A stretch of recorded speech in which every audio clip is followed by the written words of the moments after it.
Welcome to the Guerrilla Lab podcast, where we talk about marketing, science, and science-based tools on how to improve your marketing, messaging, branding, positioning, and your life in general. So today, I just came back from, an establishment when they talk about the bigger picture and the big, maybe something bigger than us. And I want to talk about something that is basically God, faith. And I know I already made a podcast about faith, but now I want to talk about it and why we were made, why we are on this planet. Okay, so I'll put this right here, like this. I think this framing is good.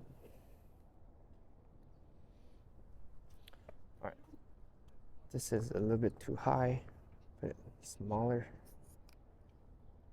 like this. All right, so about why we were here, why we're on this planet, and why we're doing all of what we're doing. Well, first of all, I'm really grateful to be here, to be just with people that value the same things as I do. I'm sorry, I'm just making sure that this camera works well and that it's bien cadré, because it's important for me. And that's pretty much it. Okay. So the reason we're put on Earth, we're made at the image of God, right?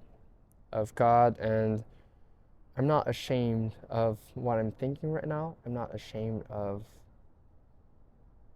faith, because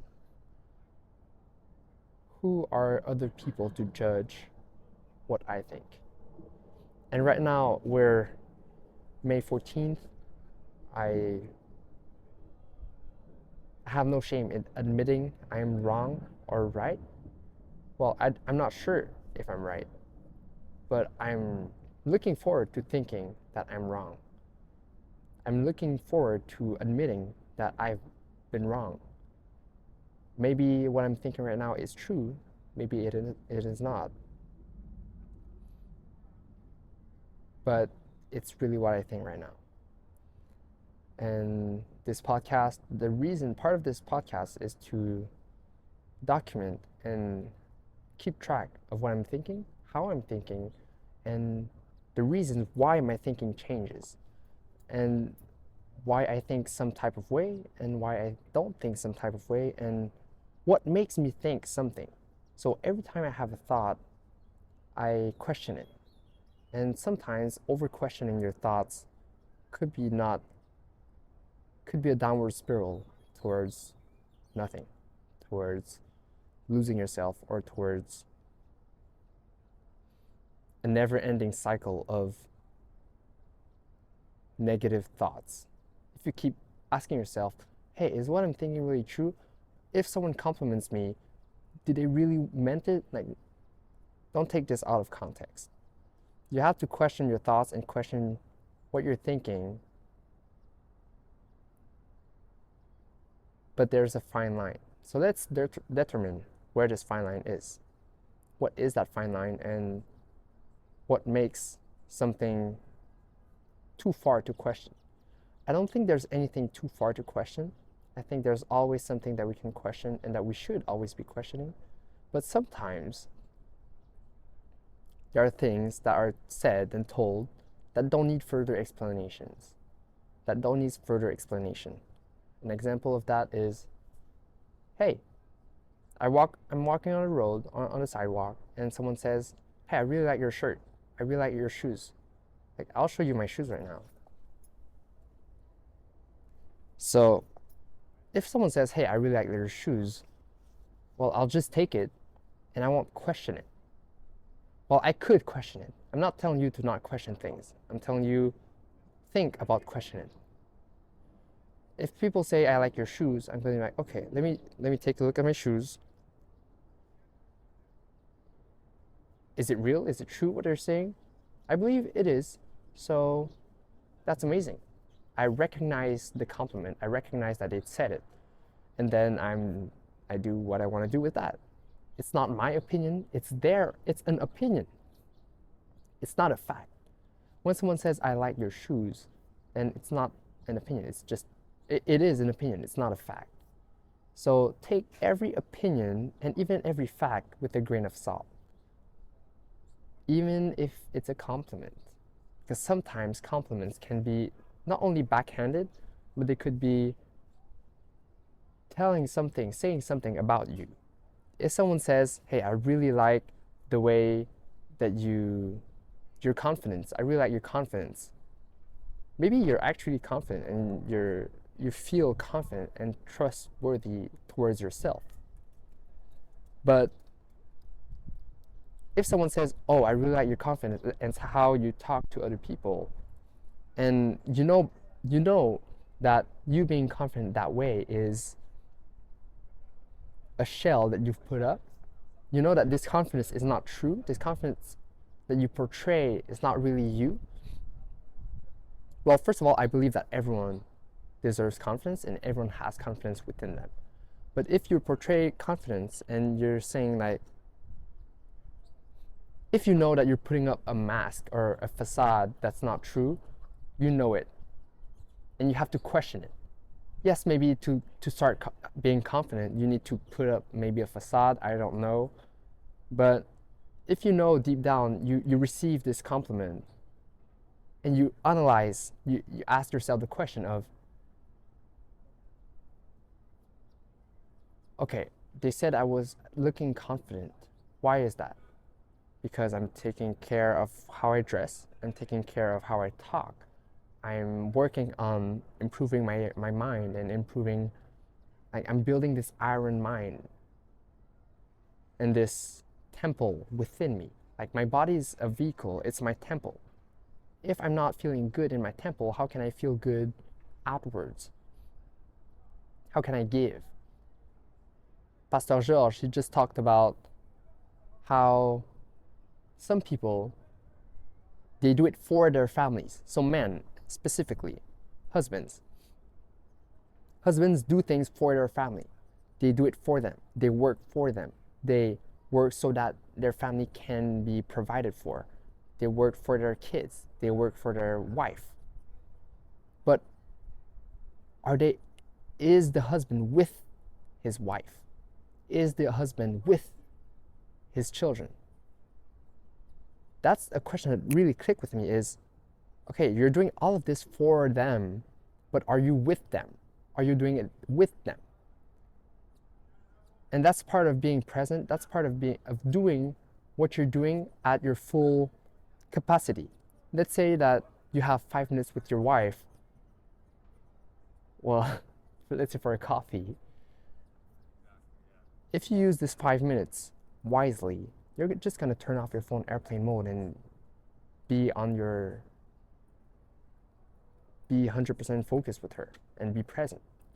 So that's mostly it. Like just be present with whatever you're doing and put 100% of your attention on what you want to be doing and what you should be doing. If you're spending time with your kids at a restaurant or at home or playing with them, you can just put your whole attention on them. They deserve it. They're your family. After all, you said that you're doing this for them. So why don't you do it with them and for them? That's like a flaw that I've experienced personally. When you say, hey, I'm doing this business for you, to my girlfriend or my future wife, hey, I'm doing this for you. But every time you say like, I love you, I love you, I love you, I'm using the words of Pastor Georges. These are not mine, okay, right now. So in quotes, when you say I love you, I love you, I love you to your wife, the day is gonna come when she's gonna ask you, okay, you say all these times you love me, but when are you going to show it? When are you going to prove it to me that you love me? Because you tell me you're doing all these things, all this business, and of course, you're proving that you're doing all of these businesses for me, but you're not showing me that you're doing it for me. Like you say you're doing it for me, but you're not showing me my importance in this mission. So this is part of what leadership is showing people and helping them see and understand and feel valued. If you can make people feel valued and feel like they are part of the team, they are part of the family, they are part of this bigger mission, this big picture thing,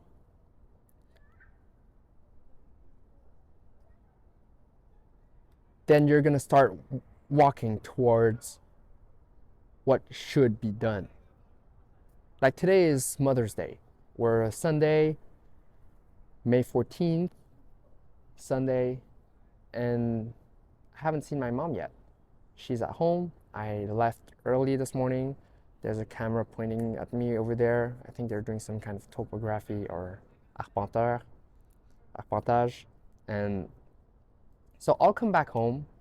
I'll eat my lunch and I'll go downstairs and see my mom. I'll go downstairs and spend time with her.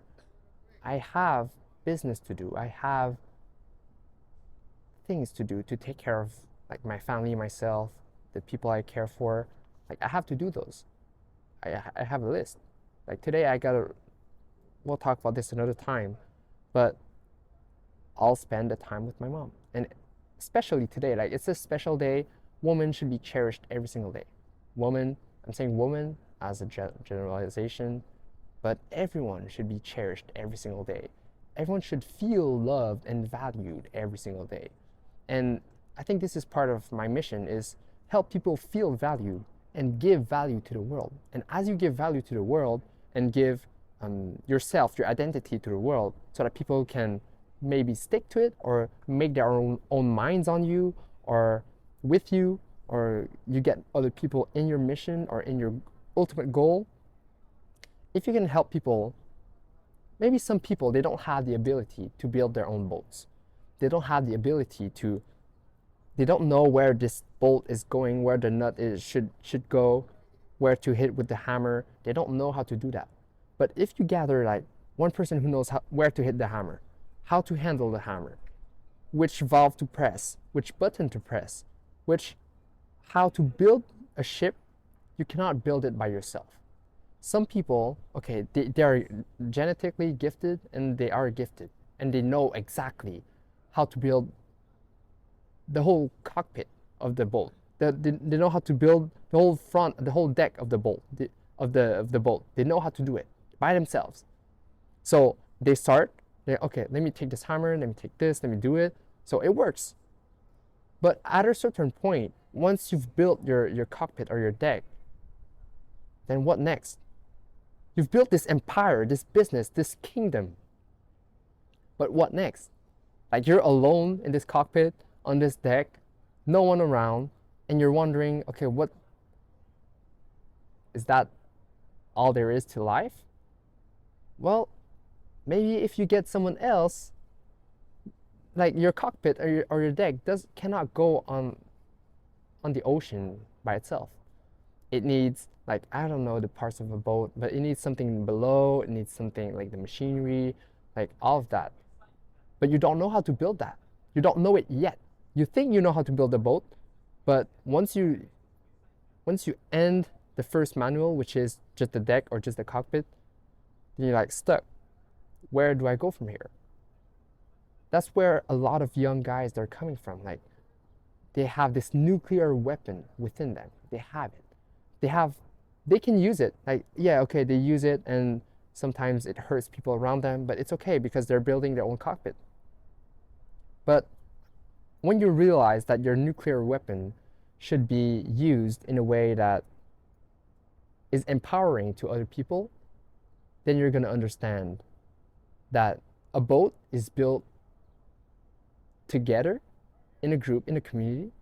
And once you can create that community and this group of people around you, you're going to be able to build a really like a versatile boat that can go in rivers, in oceans, in lakes, in ponds.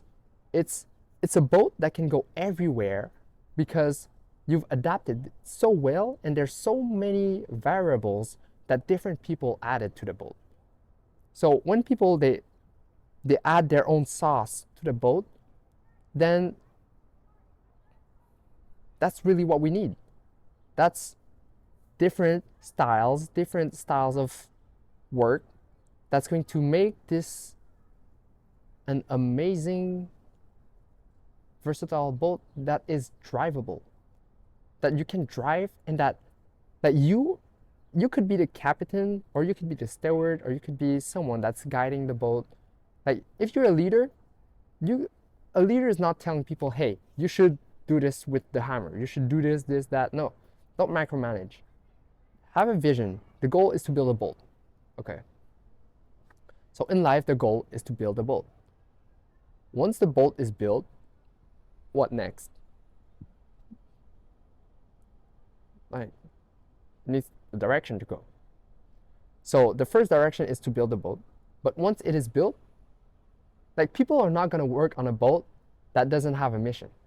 If I'm telling you the goal, if I'm telling you the goal of this boat is to do 2 times the turn around the world, if that's the goal, then oh, I really want to help you build this boat because I want to be part of this mission. But if that's not it, then that's just not it. Someone's not going to take part in this mission. They're not going to want to help you build this boat because the vision is not maybe not good enough, or not, in quotes, or not, it doesn't align with their vision. So first, to build a boat that is aligned with your own vision, well, you need to have a vision. You have to understand who you are and understand what you want.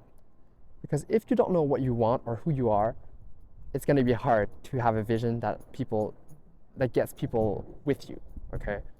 So yeah, this is beautiful. This is beautiful. This is the McGill campus. So once you know who you are, and you know what you're doing, and you know what the goal of your life is, and you have some meaning, then you'll be able to guide other people or lead other people towards greatness or towards succeeding in their own lives. And what does succeeding mean? Well, I don't know. For myself, succeeding is to be joyful. It's the ability, like, I believe I'm already really successful. I believe I'm genuinely successful because I'm able to think for myself, I'm able to believe in myself, and I'm able to be confident in myself. Like I'm in the campus in McGill, and I'm just with this tripod in front of everyone. I don't really care. I'm not saying this because, oh, I'm better than you and I don't care about what people think. No, it's just I'm able to think for myself, and I'm able to say, hey, what I'm doing right now is really important. What I'm doing right now is amazing.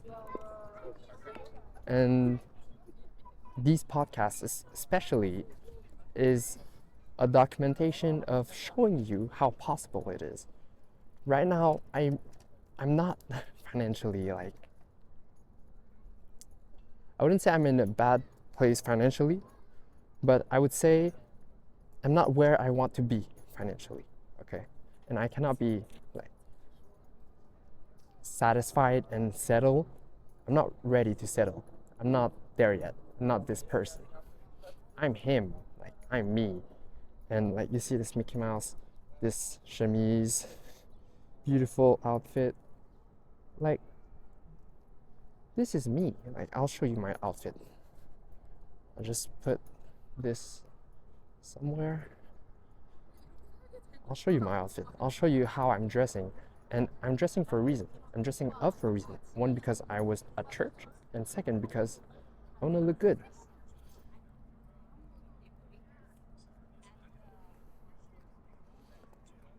Okay. So, I cannot really go further because of this microphone cord. But that's gonna be it. So I'm out here, still walking, and people are looking at me. And that's okay because I know that I'm one, confident, and two, I love the energy that I portray. I love the energy that I radiate, and I know that I radiate energy because I choose to. I choose to radiate energy. I choose to be who I am. Like, I'm downtown right now, and I have nothing to prove. I'm not better than you.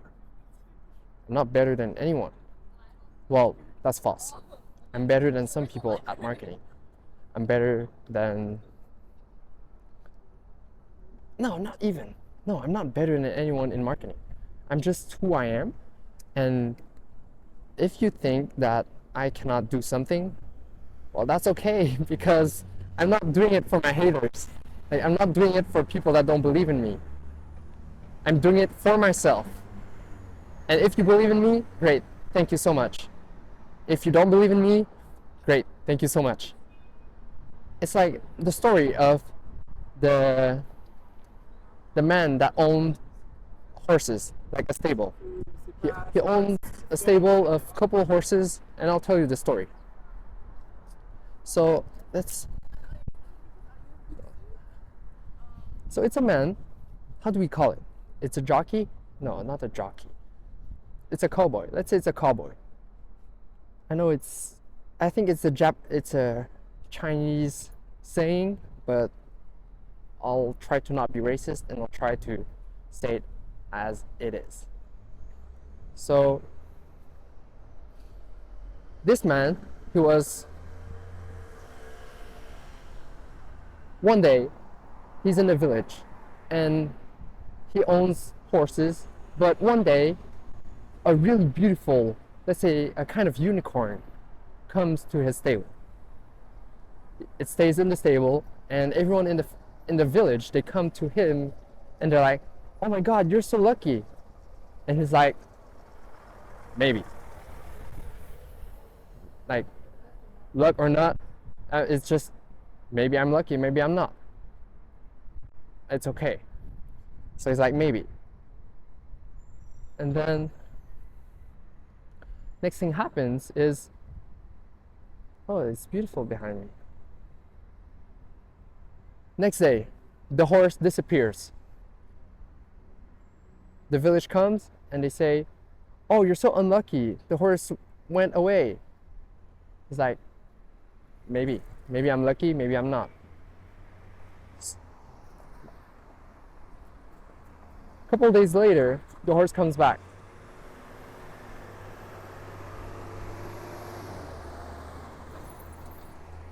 A couple of days later, the horse comes back and says, and brings back his friends. So he has multiple horses, multiple ideal horses around him. And the village comes and they're like, "Oh my God, you're so lucky. You've got like nice glasses." Thank you. And he's like, the village is like, "Oh my God, his glasses were amazing." Like, "Oh, all these horses, they came to you, all these ideal horses. You're so lucky." Maybe I am, maybe not. Maybe yes, maybe no. Next day, his son is washing the horses, cleaning up the horses, and he falls down and breaks his leg. The village comes, "Oh my God, you're so unlucky. Your son broke his leg." Maybe yes, maybe not. Next day, the village comes, the army comes for the conscription, and they knock on doors and they're like, "Hey, we need your son to come to the army." They check his son, he broke his leg, he cannot be drafted. Everyone's like, "Oh, you're so lucky."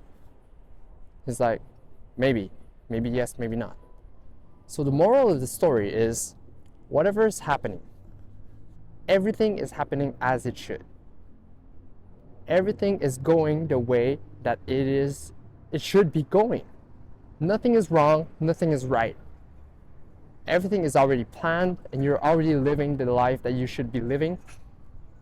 No, that's not true. You're not living the life that you should be living.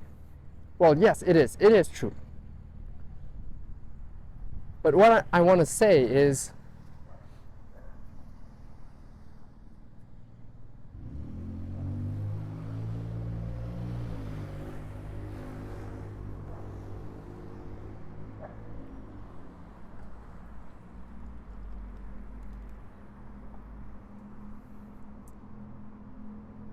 life has ups and downs. That's what I want to say. Life has ups and downs, and yes, you can ride the momentum up. Yes, you can keep going up, but you're gonna come down eventually. And you have to recognize that you could be going down. There's no problem. It's just a fact. And if you can do it, if you can recognize that you're gonna come down once or you're gonna come down eventually, then you're already like one step ahead.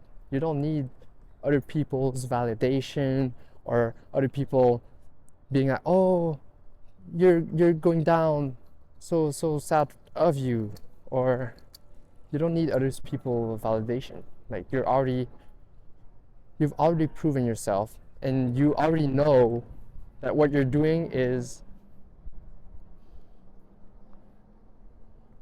what you should be doing. Okay? So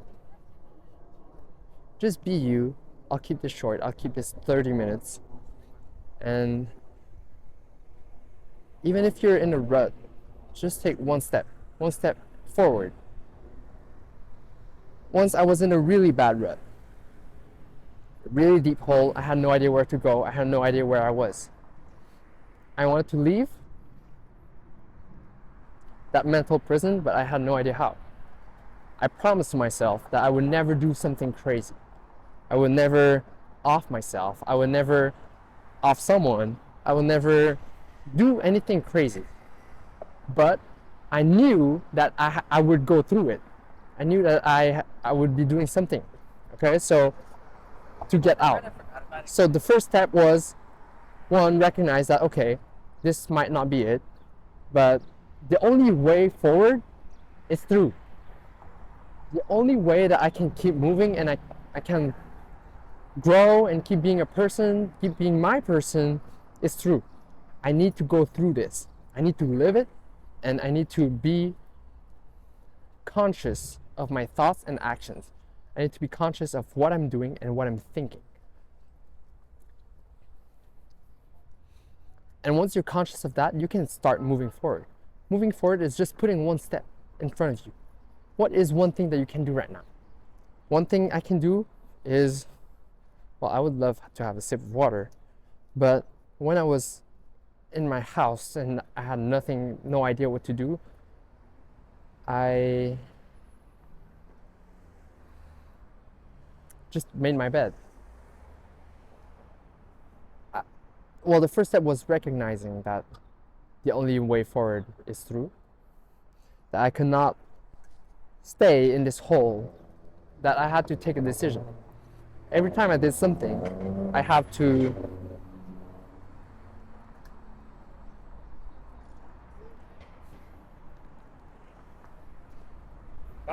Bonjour. Everything I had to do, I'm about to get écrabouillé here.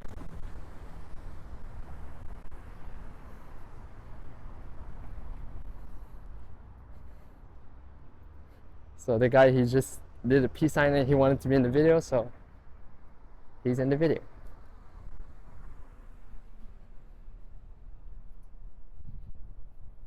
That's it. Only way is forward. Do what you have to do and take care of yourself. Take care of yourself, and you're going to be able to grow and be the best version of yourself. You're going to be able to be the best person that you can be, because you can be this person. You can be the best person in the world in what you're doing. There are 3 types of luck. 1, blind luck. That's cool.